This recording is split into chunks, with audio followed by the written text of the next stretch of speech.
Daniel, Sanjay, only one place to start. What's in the box? Oh. And that sums up the general feeling around the box. The gobbledygooker.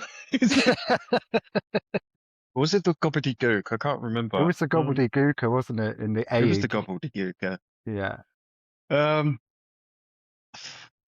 I don't think it's going to be great. No. If anything, it's going to be a red herring. Like, I know everyone's expecting Jericho as an example, but let's assume that it is related to Jericho. It seems so lame. So if it is leading to a Jericho thing, it's probably going to be a red herring of. Do you remember a few years ago they had an announcement on SmackDown, and it was, I think they were advertising a former champion, and it was someone. Everyone thought it was going to be. I can't remember who it was going to be. Might have been Cena or Roman Reigns, someone big. And then Jinder Mahal comes out. I was just going to say, was it Jinder? Yeah. And it was just so well played because they kept it going for so long that you actually thought, oh, that's who they've been promoting. It's Jinder Mahal. I wouldn't be surprised if they do a similar trick. It's going to be someone returning like, oh, I don't know. I'm trying to think who would generate that sort of groan. Someone who generates that sort of, really? That's it? Yeah. And then maybe you get Jericho, but I'm still not convinced by Jericho. I think he's still touring at that time. Well, I read something today that maybe he's still actually under AEW contract, but I don't know if that's just like nonsense or what. I'm kind of just over the rumors now. I believe it when I see it. Yeah, I feel the same with Jericho. It's just not there, man. I just don't think he's got. Yeah. And what did you make of the box, Sanjay? I just thought it was stupid. I had no idea why they did in this mystery box and don't open it until Elimination Chamber. No idea what it's going to be, but we'll have to wait and see.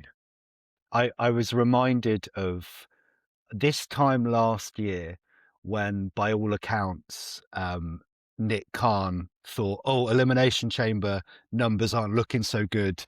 We need The Rock. We're going to get The Rock to do this whole Cody's soul story, if you remember that joyous time in all of our lives, as a way to sort of boost the buy rate for Elimination Chamber. I thought, how far have we fallen that a year ago it was like, oh, Elimination Chamber's not looking good, let's get The Rock.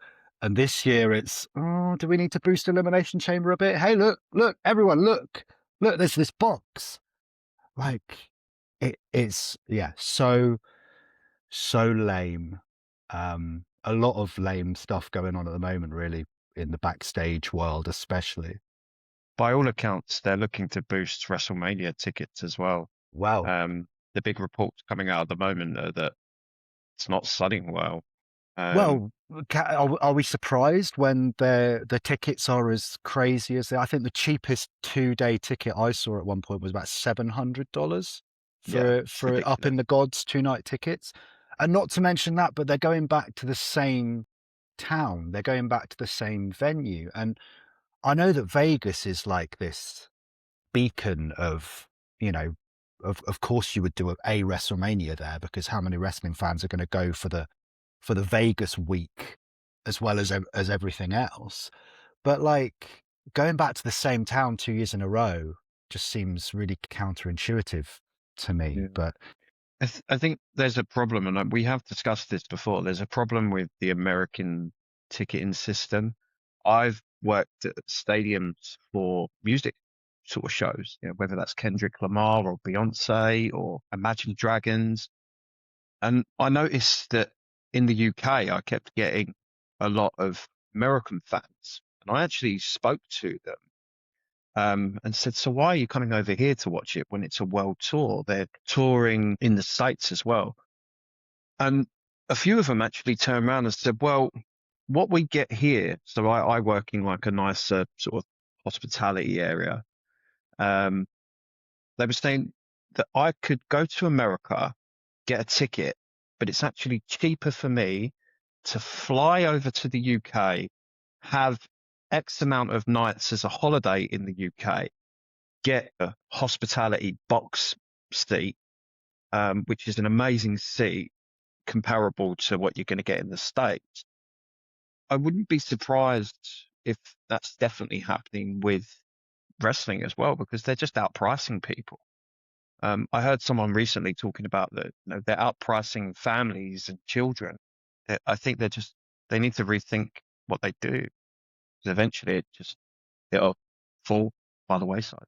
Yeah, I think you're totally right, and I think that the best thing that fans can do is start voting with their wallets and spending on other things.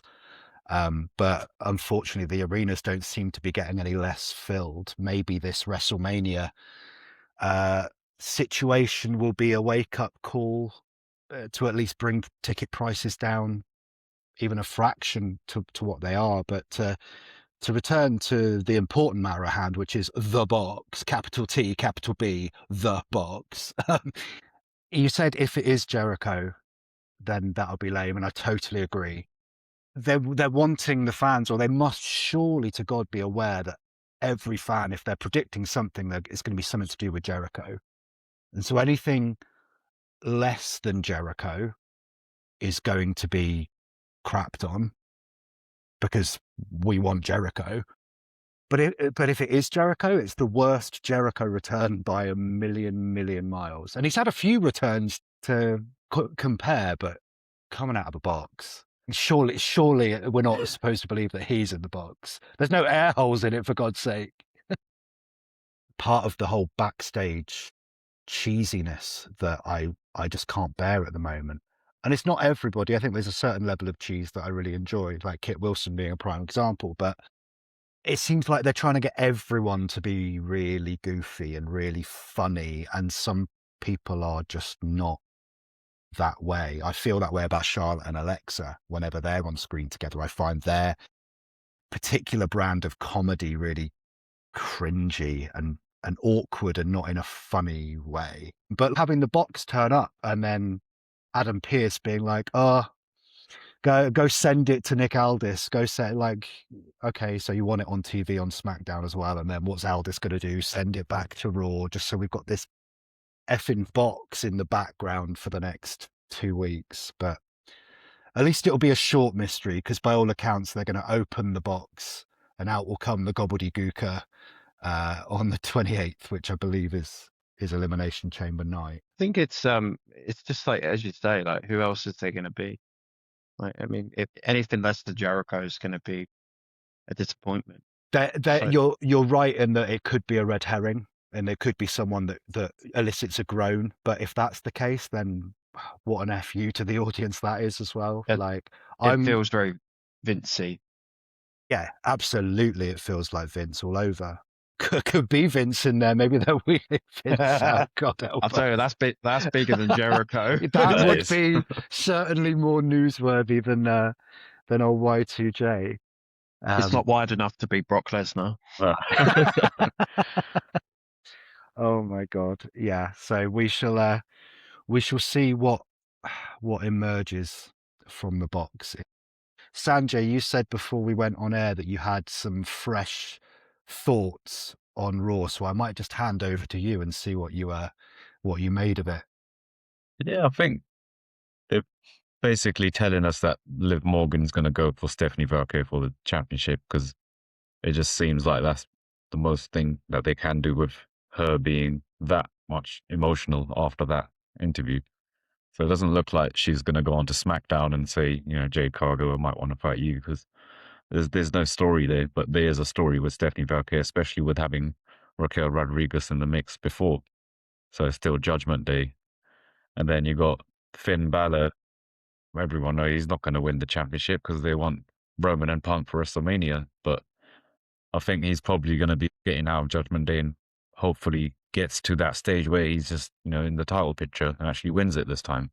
Especially if Roman is the champion, and that was the guy that he said he's beaten before. Probably he can do that again in the future. But I think that for now, it's just playing around with Finn Bálor. I think they should have just kept him low. No point in doing this match in the Elimination Chamber with CM Punk, because they had a great match before, and then he could have just done something where he's, gets against Dominic Mysterio. They could have a match in Elimination Chamber. That would have been probably better for him.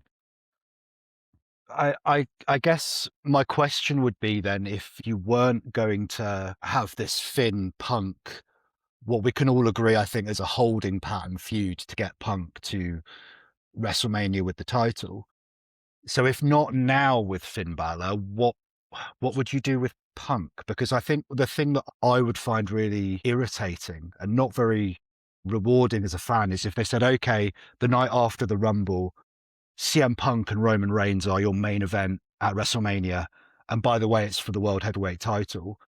Are we then going to go into 3 months of 0 World Heavyweight title matches? Like what would you do with Punk, Sanjay, if you had the pen? You know what? To make it a bit more interesting, I'd have Dominic Mysterio go after Punk. And then that could have been, a turning moment for Finn Balor to screw him over. Okay, and then that's what would lead to a Finn and Dom Mania match. Yeah. You talked a bit about Liv Morgan and Stephanie Vaquer. Daniel and I chatted last week a little bit about whether we thought Liv was going to go for Jade or not. I think you're absolutely right, Sanjay, that the intensity of this promo certainly just adds another underline for me on it's going to be Liv and Stephanie. I do wonder whether Liv shows up on SmackDown again, because I think it would be interesting to see her a few days removed from being put into this emotional state. And is she going to sell still not feeling like herself and be really like sheepish in front of Jade Cargill? Or does she go the opposite way and go, ha ha ha, I'm fine, really? No, it's all fine. I think there could be some more intrigue there before she definitely chooses Stephanie. But I don't know if you guys have read the translation of it. Yeah. Of what she said. I loved Vaquer's intensity in that. I thought she'd come off badass. And I couldn't understand a word she was saying, which, to her credit, is really impressive. The fact that I can't understand what you're saying, but I can feel or sort of understand your intent just through your actions and your facial expressions says a lot as for her as an actor. But then reading what she said in English, it just made you go, oh, no, I really like that promo. I thought Vaquer come off like a really good baby face just in that moment. It was very Cody-esque. And by that, I think Cody has that thing to differentiate him from Cena, where he does take things seriously and he really points at the heel and makes them look at themselves and say, you know what, I've had to scratch and claw and do this and do that, whilst you've just been gifted the position that you're in. I think Vaquer just looked, for me, she looked ace, for lack of a better term. I was watching it going, oh, I'm really intrigued by this. But then to finish it with Liv trying, I was like, oh, okay, that's an interesting sort of way to take it. I understand to an extent why she cried because of what she said. But then it really made her sympathetic as well. So maybe, it laying the groundwork for that face turn. But man, I mean, I don't know if I'd do it before she goes up against Vaquer. Although maybe the idea is they want her to be effectively a face by the time she wins the title so that she can have that big moment. You can tell the story of the sort of turn in the match, can't you? Yeah. The Liv kind of wins Vaquer's respect almost. I thought Vaquer come off really well. And my son was watching it with me and he's just sitting there going, I don't understand what she's saying. I don't understand what she's saying. But even he was sitting there, I could see it in his eyes, just sort of like, I can tell she's angry. I can tell she's really serious about what she's saying. And I think cut some more promos in Spanish. It was intense. You can feel that the emotions going through. You can feel that she's actually, I didn't really get the translation of it, but you can tell that there's something serious going on there, which made Liv actually that emotional, because she's normally always chilled and cracking jokes and everything. And even Dominic, when he was trying to do the translation, he's looked shocked. He's like, what are you saying? Yeah, I actually loved all three performances. I thought Dom was perfectly understated in a way that he never normally is. And the little cut across where he would try and fight back almost for Liv, he'd try and say something back to Stephanie. You could just almost hear Stephanie saying, "Shut the fuck up. Let me talk. Like, shut the fuck up." I think it says what I said, I think it was last week.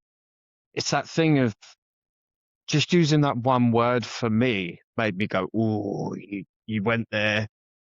And then the response at the tail end of that is her just coming out and going like really in her face. I feel really quite vested in it now. And the jump point was a single word. One word, yeah, you lit a fire under her. It's impressive. It makes me think quite highly of Vaquer. Absolutely. I think that the promo that they did backstage was certainly my highlight of Raw, I think. It stayed with me, and I think it will stay with me. And just go back to what you were saying, Daniel, about her cutting a promo in Spanish. Bring on more of it, more and more and more. And I think that the best promos I've seen Asuka cut have been in Japanese, and Shinsuke is the same.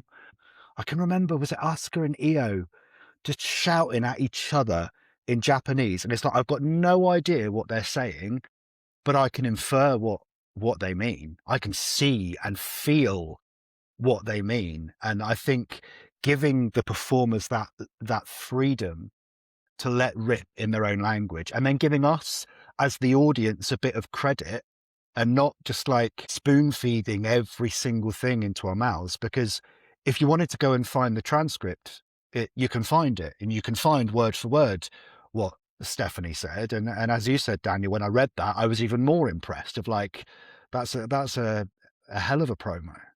I do think, particularly with Stephanie, though, there's a fine balance.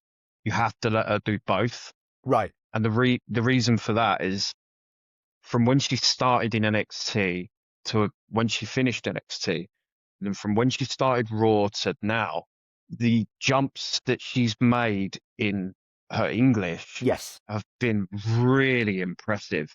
And I wouldn't be surprised if in a couple of years she's speaking it as well as like a Penelope Cruz. So you can tell that she's Spanish, or she's got that sort of Hispanic accent, but her English is still very good. Yeah, and I think the WWE, to be fair to them, have been giving her plenty of opportunities to come out and speak.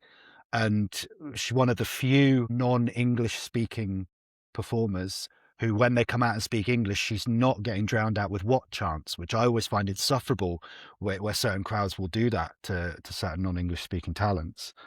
But yeah, give her the belt. Well, she's got the belt. Keep her with the belt and let her run with it.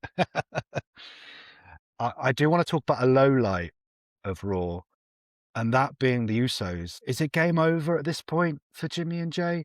I just thought everything about the way they were presented on Monday just made them look ridiculous. And that's aside from the fact that they seem to be cosplaying as Jacob Fatu.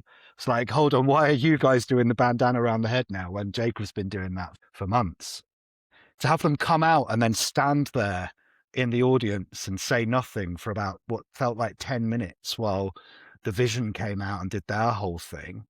Something about the Usos. When they first reunited, I thought, oh, good. We've got Jay out of the singles picture, get him back where he's experienced and familiar, get the Usos back in the tag team division, get that division a kick up the arse that has been so lacking. But it just hasn't been there for me in the ring. It's just, there's something missing. I rate both Usos really highly. I think it's just finding the right sort of story for them at the moment. I don't think they should be getting involved with division, predominantly because there's just so much going on and all of the dynamics of all the division members and how they relate to LA Knight and Adam Pearce and Seth Rollins and Bron Breakker. And half of the guys I've just mentioned are not even on the show. So to then add the Usos to that, you're just adding more to the pot. Yeah, for me, I'd keep them away from the Vision personally. But then who is there on Raw? Like it feels like a weak division compared to SmackDown. Yeah, I think tag team division generally is weak, either weak because they've got no bloody tag teams, as in Raw's case, or the booking on SmackDown is very paper thin. You got the Street Profits waiting in the wings. Yeah, like, who by all accounts aren't injured. They're just waiting for something to do, which seems baffling to me. I would be massively down for an Usos and Street Profits feud. I think that would Yes. be fun. Yeah. And that's something that could run for a few months easily. Yes. And you've got the New Day there as well. It's like, and now the dynamics changed. You've got the Usos as the faces and the New Day as the heels. And they kind of gave us that match, didn't they? Almost immediately when the Usos reunited, and it was just nothing. It was just maybe Triple H just doesn't like tag team wrestling. I don't know. I feel like there is a plan for them at Mania. For the Usos? They're probably just killing time for now. The Usos are too big a stars to not have plans for. I don't know who it's going to be. Maybe it's a real curveball like the Hardys. And maybe it is the New Day, one final time at Mania. It's just getting there. There's only so many times you can have matches with Otis and Tozawa, and at least until Gable realigns himself with them, Brutus and... Yeah, the Creed brothers, Brutus and...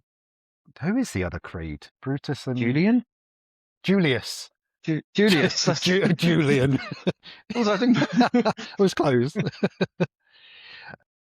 I think there will be a plan for them. It's just trying to find something for them now to make sure that they're not forgotten, that they've sort of got back together. Right. And, to show the audience that they are still an important factor of Raw. Yeah. I feel like it's just a little bit forced at the moment. Sanjay, what were your thoughts on the Usos on Raw? I know that you're a big Roman Reigns fan, Sanjay, so I don't know if that extends to all things sort of OG bloodline or what. Oh yeah, Roman Reigns fan, but with the Usos, I was glad that they were back in the tag division. As you said, Jay being solo for the champion wasn't really working out. And just like Daniel said, I think they're just wasting time. They must have something in the links, but with the Vision being a big group and they need to be, in top form, so they're just throwing them in the mix with LA Knight just to basically kill time. They're just warm bodies at the moment, aren't they? And then you got this masked man again, so... We're still on the masked man. Maybe the masked man is in the box. That's where he lives. And at Elimination Chamber, the box will open and the mask will be taken off. And it'll be Grayson bloody Waller or something. I must say, though, this Raw was like one of the worst Raws I've seen in a long time. It was just... storylines were dead, and then you got Natalia and what's her name? Maxine Dupree. I don't think they even need to have a feud on there. It's just so like over exaggerated. You can see the way they're looking at it, where it's just doesn't really need to be on TV. You got other stars as well you can bring up and have them sort of feud or do something on the show. It just seems like really there's no direction for these stars. Yeah, I kind of felt a bit underwhelmed by Raw. I didn't come away from it thinking, oh, that was one of the worst ones ever, but I did just kind of shrug and be like, yeah, it was fine. Like it was okay. There was bits of it that I didn't love, but you spoke about Natty. So she was in the triple threat with Asuka and Bayley. Asuka's now qualified for the Chamber, but yeah, the Natty presentation, whilst I like that they gave it a try, it just feels like cosplay Ronda Rousey to me at the moment. It's not connecting. I don't know if there's just too much water under the bridge with too many years of Natalia that my brain just can't switch gears to whatever Natty is now. So my argument, and I said this a few weeks ago to you both, when she come back, I realized that the problem I had with Natalia was that she's too focused on the camera. Right. and it's almost like she's constantly like, I'm smiling and I'm here for the camera. You use the word mugging for the camera, I think. Which I Yeah, think, mugging yeah. off for the camera. Yeah. And she's kind of still doing that, but instead of smiling now, it's this. And she she did a promo and she physically lifted her lip up so you could see that it says legend on her mouthpiece or something. I was like, God, and I just stop it. Just be a badass. I want to like it, and I'm still giving it a lot of time. I'm giving it time to breathe. I want to like it, but it can't feel so forced. We know that she's a really good wrestler. We know that she could probably go in there and stretch. They always harken back to Stu Hart stretching people in a dungeon. Fine, let Natalya do it. Her music's awesome. Her look outside of the legendary mouth guard is really good. I like the idea of seeing this style of Natty. I feel like it just needs to be dialed back a pinch or two.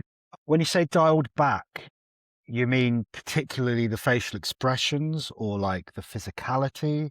When I say dialed back, so like she's currently operating at a level which is just very pantomime-esque.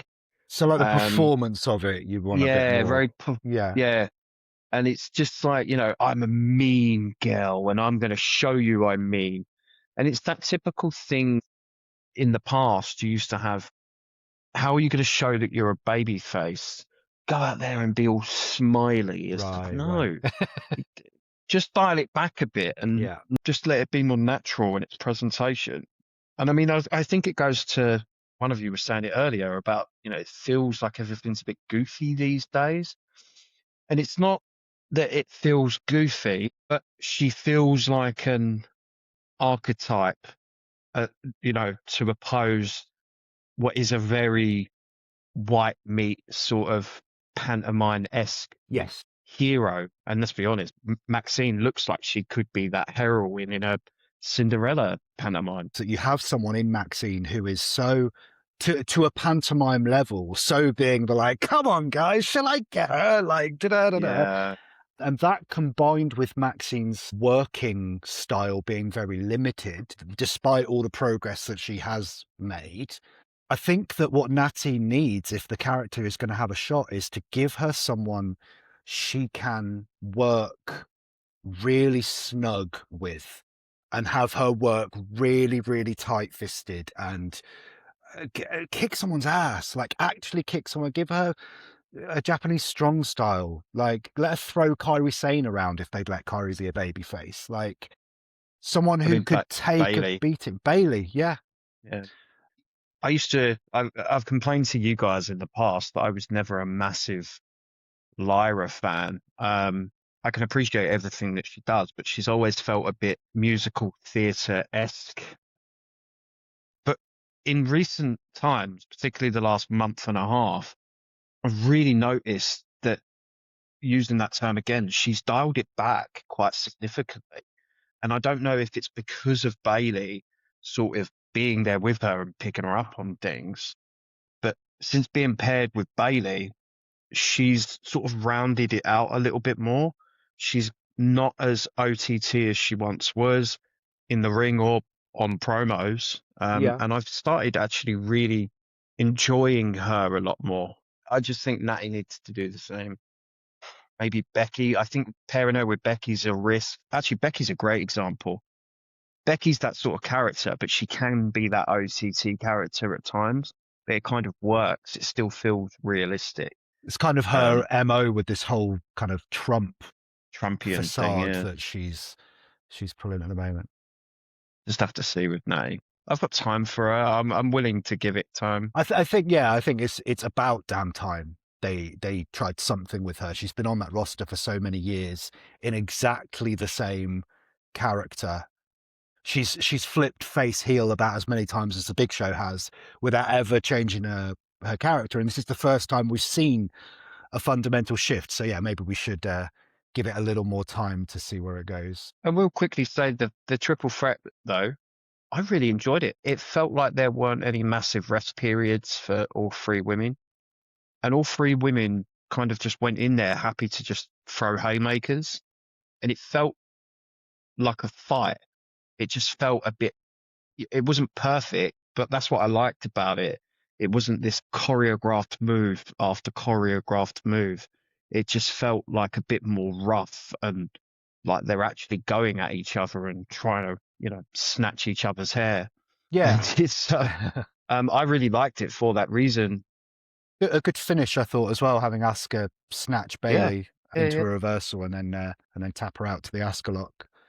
To stick with the women's division just very briefly, because you did touch on Becky Lynch there. We had another AJ Lee, Becky Lynch in-ring promo. I think they're going to very much limit their physicality between now and their Intercontinental title match at Elimination Chamber. We'll preview that match itself next week, I'm sure, as part of a wider Chamber preview. But I liked this week, especially AJ, I should specify AJ Lee, because it seems like we're not quite done with AJ Styles yet. AJ Lee kind of stripped away some of the goofy edge, some of the casual, like da-da-da-da-da to her promo. Certainly before Becky came out, she cut what I thought was her most serious promo yet. I made this division, you're welcome. I really liked that they tweaked that presentation a little bit for AJ Lee. I kind of want to see Becky do that now. I kind of want to see something crack Becky's character a bit, that she could just stop with the theatrics for a moment. I love her to bits, like it's amazing and hilarious, but I want it to just have that little crack in and see the real Becky, or to see a vulnerable Becky, not to the extent that we did with Liv, where she's in tears, but to see something like, actually, you really have gotten to me now so much that I can't even keep doing this Trump shtick that I've been doing. Yeah, it's a good promo. You can tell, like you said, AJ Lee's not coming out all goofy and running around, but she actually looks like she wants, a proper fight this time, where it's just Becky Lynch, like you said. But I just find Becky Lynch hilarious, so I don't know if she's ever going to go to that being serious or just be like, nah, I don't really care. I'm still the best. Everyone knows it. Yeah. It's not just her saying it. Yeah. I think AJ looked really good. AJ come off really well. Becky just played her part well. I really like both women, so I'm really looking forward. Maybe they'll just have a brawl next week to lead up to the match. I think the interesting takeaway for me, because I mentioned last week, I'm not sure if AJ is going to be a full-timer, that she might be a special attraction. There was a part of her promo which made me think, oh, maybe she is going to be around a bit more consistently, because she was like rattling off all the different names. Right, yeah. And I was like, oh, okay, so maybe you are going to be around a bit more than I thought you might. AJ Styles did that as well when he was saying, I want to go face this, and then he came back. Yeah. Right, so. I think with AJ, though, it's just because she's only just come back. I feel like she really does want to go for someone like Alexa Bliss, Charlotte. There's some of these matches should be really tasty. It's just getting there. Yeah, having been gone for 10 years, there's a great many women that are fresh new matches for AJ to be paired with. So last thing from Raw I want to just touch on is the main event. I hate to say we told you so, but I think I was going to say you called it, didn't you? all right. I'll stop being kind to say I called it, people. I just said it was going to happen, and lo and behold, out comes Dragon Lee to cost Gunther. I thought they did brilliantly. I thought actually that was a really well booked and well executed bit of storytelling, because Gunther comes out looking as strong as if he'd won, because Dragon Lee cost him.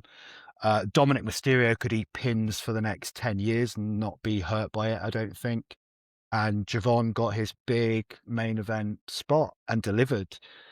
And Javon Evans has qualified for the Elimination Chamber match. Gunther, I mean, we sort of said it last week. Gunther just looked a bit like a beast against the two of them. And I think Dom played his part really well. There was a few like sneaky moments as well with the ring bell, and you're kind of like... The point where Dom chopped Gunther, and Gunther was, I beg your pardon? Like, yeah. What do you think you're doing? Yeah, I really liked... I liked the interactions between Dom and Gunther. you're not going to get it too often. So I was just sort of like taking it in whilst I can, because it's not a match that I expect to see at all, if I'm being honest. So, I mean, you might get the odd random one in random pay-per-view, but it's not really something I expect to see. So, Nice little bonus. yeah, any interaction is a massive bonus. Javon, mate, there was a few times where I just went, and the OG cutter at the end just, well, Dom so sold good. it, like, because I think so much of that move depends on your opponent being in the right place and being ready to just flatline with you as you connect. And yeah, really, really amazing stuff. I would actually really like to see a Dom and Javon run of matches. I think that could be a lot of fun. Well, I certainly think that Javon, I think they could do worse than giving the Intercontinental title.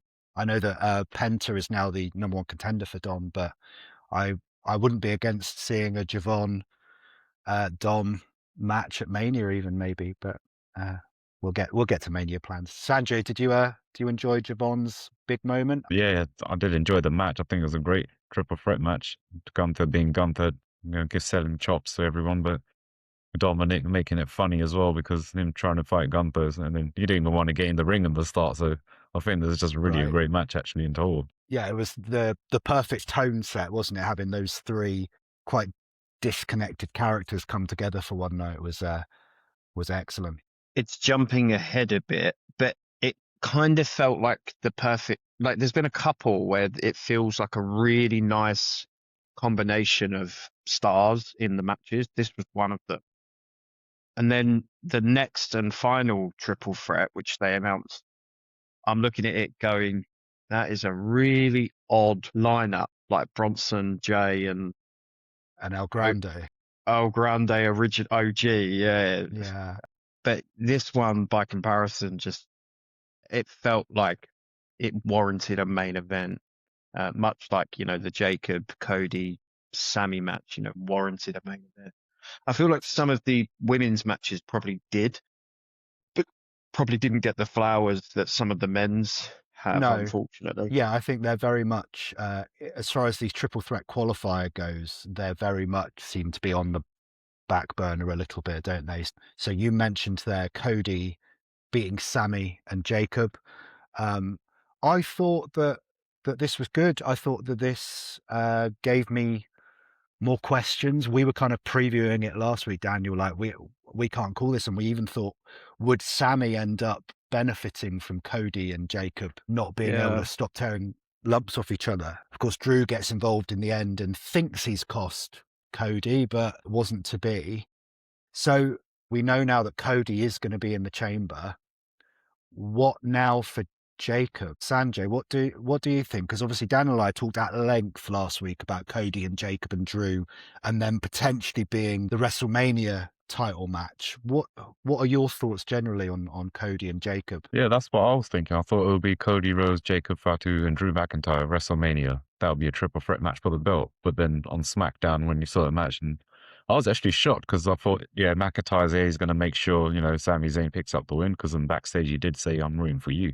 So when that happened and you see him that and you think Cody Rhodes, all right. So that keeps you guessing, because it's quite stacked already. You've got Randy Orton in the mix as well. But with Jacob Fatu, maybe he's just going to go on a little rampage and just probably beat up Cody Rhodes till he takes a spot in Elimination Chamber. Who knows? Yeah, I did think that they could run something like that with Jacob just bullying someone out of the match, like a Carmelo Hayes, for example. I know he hasn't qualified, probably won't, actually, looking at the triple threat that he's in, but he was a person that came to mind as someone that could be taken out before the match itself. But maybe we'll put a pin in what we think Jacob's plans are and maybe talk about that more next week as part of our preview. So I kept hearing that they might not do a triple threat. A rumor I keep hearing is that it could just be Cody and Jacob doing a solo match at Mania, and Drew's got someone else. Would that be keeping the title on Drew? Keeping the title on Drew, maybe like a Randy or someone like that. Yeah. I actually think that would be a massive mistake. Same. I don't know how they're going to get there, but I feel like if you do get to the point where that is your triple threat as the night one main event, I don't think you can get a better match at the moment. And like you compare it to say the triple threat last year, it feels like there's a lot more riding or a lot more between these guys than Punk, Roman, and Seth did have last year. So I really hope that they find a way to maneuver these three guys into place for Mania and don't go off, into two singles matches. But it's just I don't know how they're doing it. That's what's confusing to me. So Jacob, character-wise, is so unhinged that you wouldn't put it past him as a character. Like, was it Shawn Michaels one year who came up from the grate of the chamber to take out Taker? yeah. I wouldn't put it past him, like, just hiding under the ring all night and then just getting in the chamber. And he can't win the thing, obviously, because he's not in the match. But maybe Cody wins, Jacob murders him, and then just says to Aldis, I am not going away, put me in the match. But he's got the storyline reason of Drew was the one who took him out of the triple threat. So he can say that, that was injustice. I think the other thing that's starting to take shape this week between the two SmackDowns, it's a very babyface heavy Elimination Chamber. It is. Because when Bronson got announced, I was like, oh, Bronson's going to be in it. Because immediately I thought, how cool would it be to get a tsunami off of a pod? Well, I hope his ankles will hold up, because wasn't it? Oh no, it was War Games. It wasn't the chamber, was it? No, but like then I was looking at the lineup, going, well, you kind of got to have Bronson in there now, because you need a heel in there. You need a bad guy. But yeah, it feels a very babyface lineup. So I don't know how they're going to work. To your point about it being so babyface heavy, the triple threat on SmackDown this week is Carmelo Hayes, babyface, versus Damian Priest, babyface, versus Trick Williams, heel, but everybody bloody loves him. Raw this week, they're chanting "Whoop that trick" for everyone. For everyone, yeah, in the middle of random matches, and he is over to a huge degree, to the point where I can't see them not putting him in the chamber. And I wouldn't be surprised to have him go the distance and be maybe down in the final two. They have something here with Trick that I don't think maybe they even expected when they debuted him, when they called him up, because sometimes just lightning strikes in that way. And I was thinking about it, Trick for Mania, and thinking, do you have Trick and Carmelo for the US? But then the US title, is that big enough for Trick now? Is Trick already at a higher level than that? I actually really like that. I think that's a nice, because it's kind of called back to Trick saying I'm better than the guys I've come up behind. And Trick and Mello have so much history as well from NXT. I think he'd be a really good US champion as well. A good heel champion. He won't defend it much, but I think he'd be really good.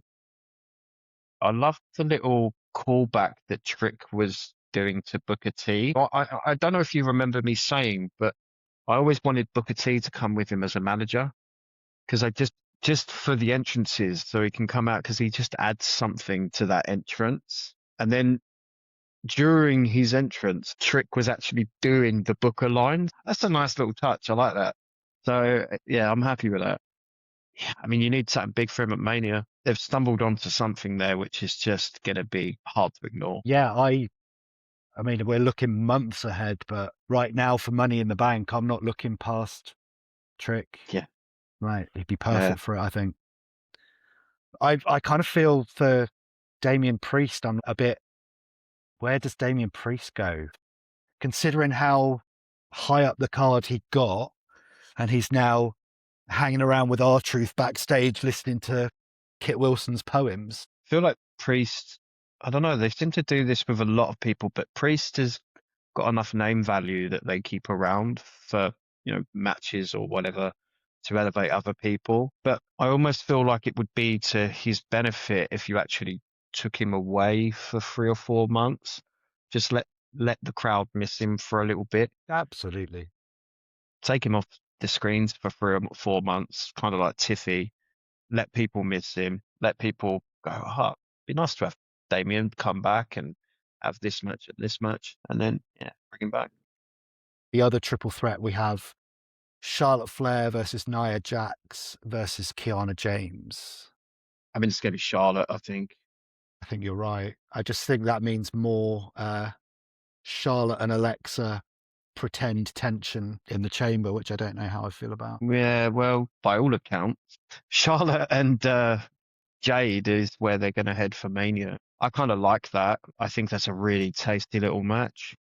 But it's just, I don't want them to rush through the Alexa and Charlotte stuff just to get to Jade and Charlotte. Right.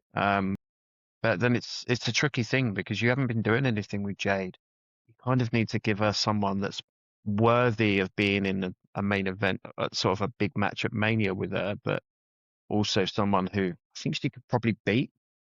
Maybe you could do a triple threat, Jade, Charlotte, and Alexa. I don't know. I love a triple threat. Right. We do love them.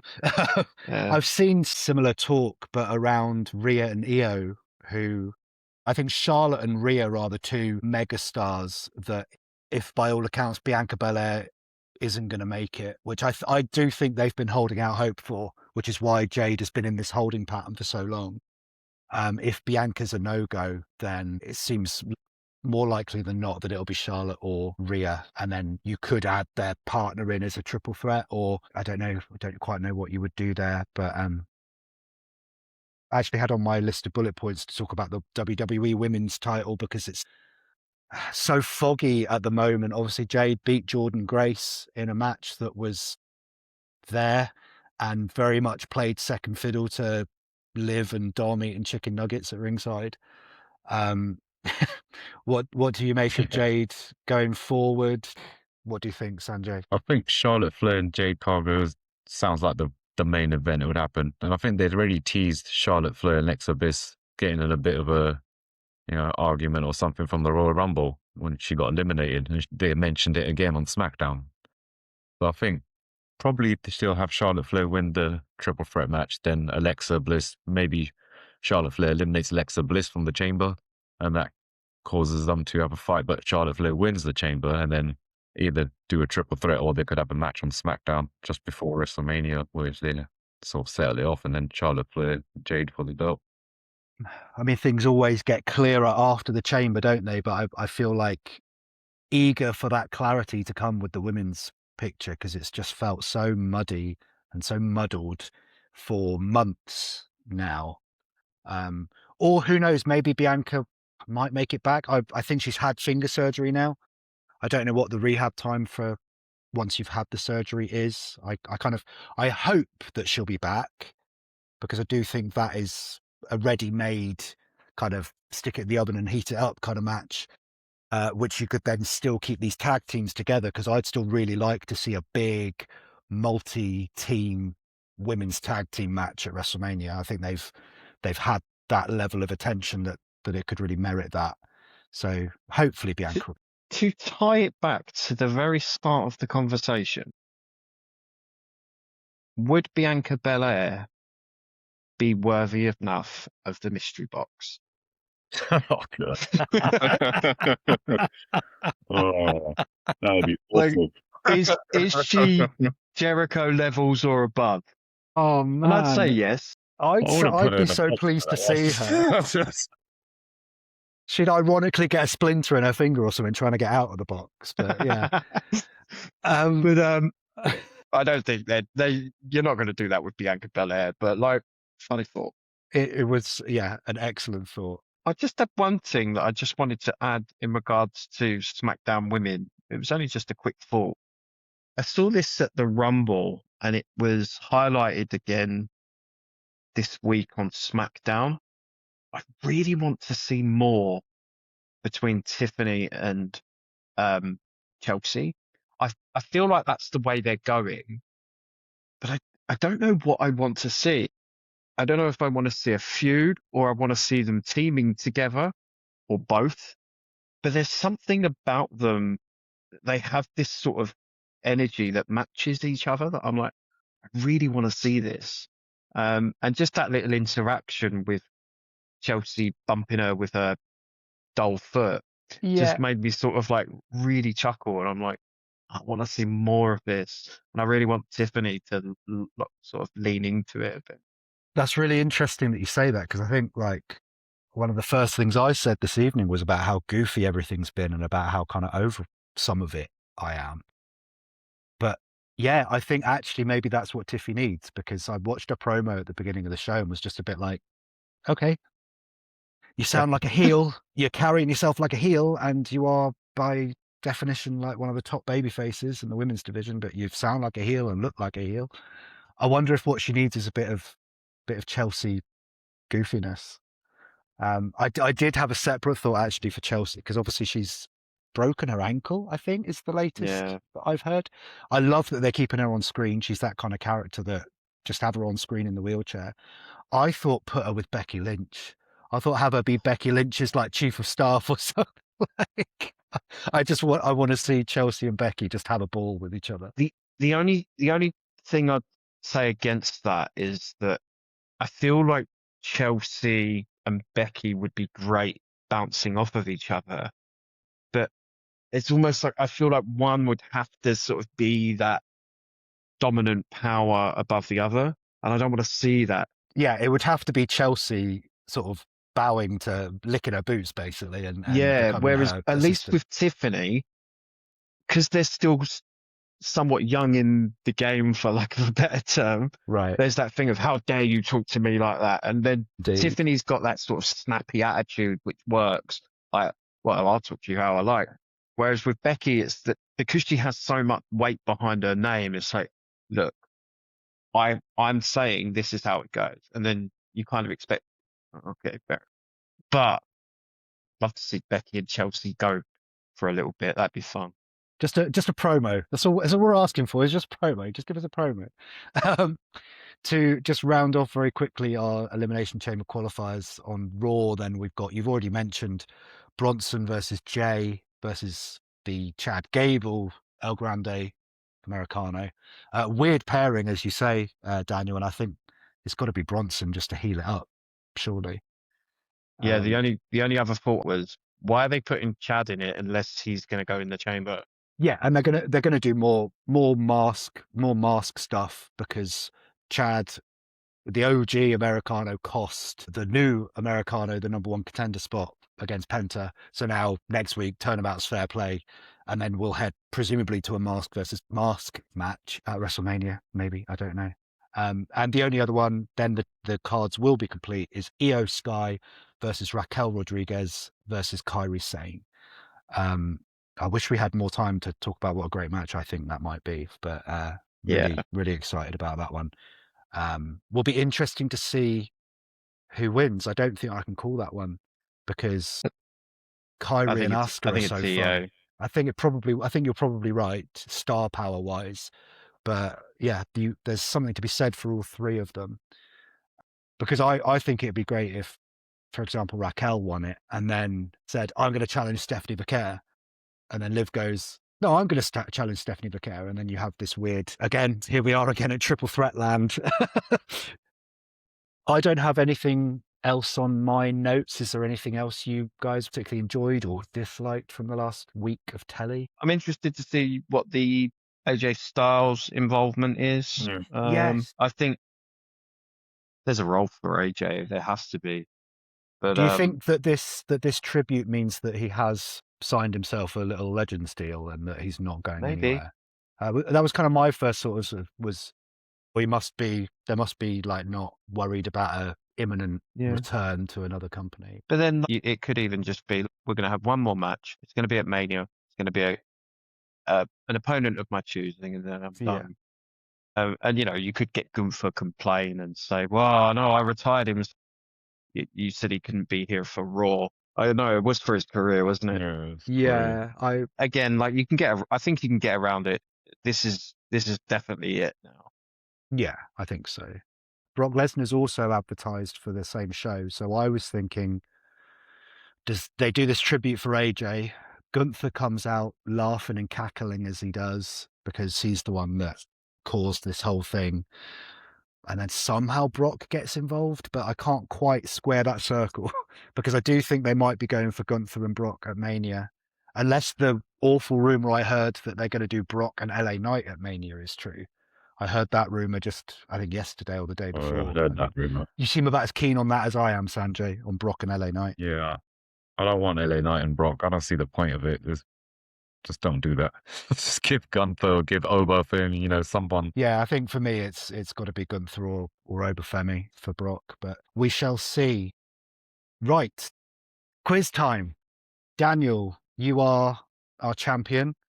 You've been our champion since the inception of the Smark-Casual Wrestling Podcast. Down since day one. Down since day one-ish. You have been ducking a challenge for a few weeks, though, so we'll see whether there's any ring rust on you. So I'm going to set the question this week. So there have been 36 Elimination Chamber matches. So my question is, and we'll do usual style, we'll go back and forth. Anyone who has won a men's or women's Elimination Chamber match. And as our resident champion, Daniel, we will start with you. Sasha Banks. Is correct. Shawn Michaels. Winner of the very first Elimination Chamber is correct. Bailey. Bailey is correct. Triple H. Triple H has won at least 2 chambers. So yes, that is correct. John Cena. Correct. I want to say Goldberg, but I can't fucking remember if he actually won the match. I just remember he had a really good match in the Elimination Chamber. What I'm thinking, is that the one that Triple H won, though, because of Evolution at the time, so I don't want to say Goldberg. But Goldberg is not on my list. Are you thinking, wasn't Goldberg and The Fiend at Elimination Chamber? Inside the chamber or just at that? I think event? it was at a chamber event. He was in a chamber. I remember him being in a chamber with Triple H, and Triple H locked him. They cuffed him to the bars or something. That might have even been Goldberg's first loss. He had a really good spear through the pod. Yes. Yeah, very, very good. But unfortunately, that was incorrect, Sanjay. That means that Daniel is once again reigning supreme. That was almost Oberfemi levels of squash there, it felt like, Daniel. Sorry. But Sanjay, you've been off on holiday. You're probably still jet lagged. We'll dust yourself off, and maybe Sanjay, you can set the question for next week, and I will step up to the plate and see if anyone can dethrone the champion. That brings us to the end of episode 6. I can't believe we're on episode 6 already of the Smark-Casual Wrestling Podcast. Please do keep following us. Please find us on YouTube. You can find us on X. You can find us anywhere at Smark-Casual Pod. Please keep liking our videos and subscribing to our channel. Until we see you next time, thank you, Sanjay. Thank you. Thank you, Daniel. Thank you, guys. And thank you so much for listening.